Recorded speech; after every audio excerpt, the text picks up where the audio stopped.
দেশের প্রতিটি সরকারি মেডিকেল কলেজ হাসপাতালে 50 শয্যার ডায়ালাইসিস সেন্টার স্থাপন করা হবে। আগামী 17 আগস্টের মধ্যে দেশের সব স্বাস্থ্যসেবা প্রতিষ্ঠানে বায়োমেট্রিক হাজিরা মেশিন সচল করে কর্মকর্তা কর্মচারীদের নিয়মিত হাজিরা নিশ্চিত করতে হবে। আমরা এই অভিযোগের কথা জানি, এটা বাংলাদেশের লং স্ট্যান্ডিং সমস্যা যে আমাদের বিভিন্ন জায়গায়, বিশেষ করে একটু প্রত্যন্ত এলাকাতে যেসব ক্ষেত্রে চিকিৎসকদের পদায়ন করা হয়েছে বা অন্যান্য স্বাস্থ্য কর্মকর্তার পদায়ন হয়েছে, অভিযোগ আছে যে তাদের অনেকেই সঠিক তাদের চাকরির সূচি বা সময় মেনটেন করেন না।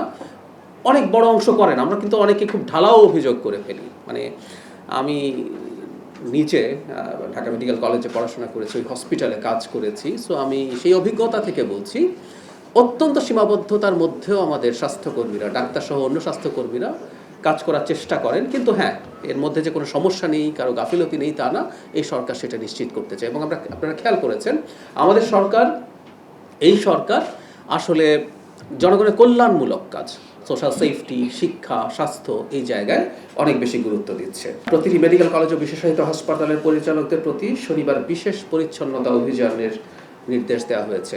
এই অভিযোগও আসলে আমাদের হসপিটালগুলোর ক্ষেত্রে আছে।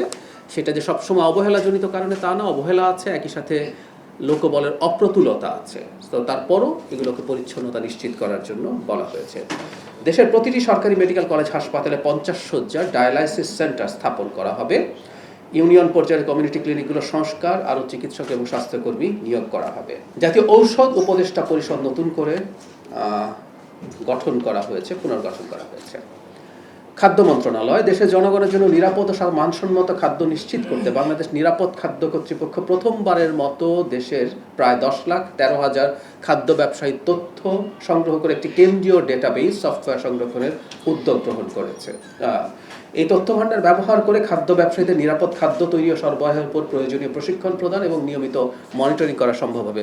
এটা খুবই আলোচিত বিষয় ইদানিং সময়ে। আমরা অনেকগুলো একটা টার্ম ব্যবহার করি, লাইফস্টাইল ডিজিজ। আমরা কিভাবে জীবনযাপন করি সেটার উপরে আমাদের অনেক রোগ নির্ভর করে।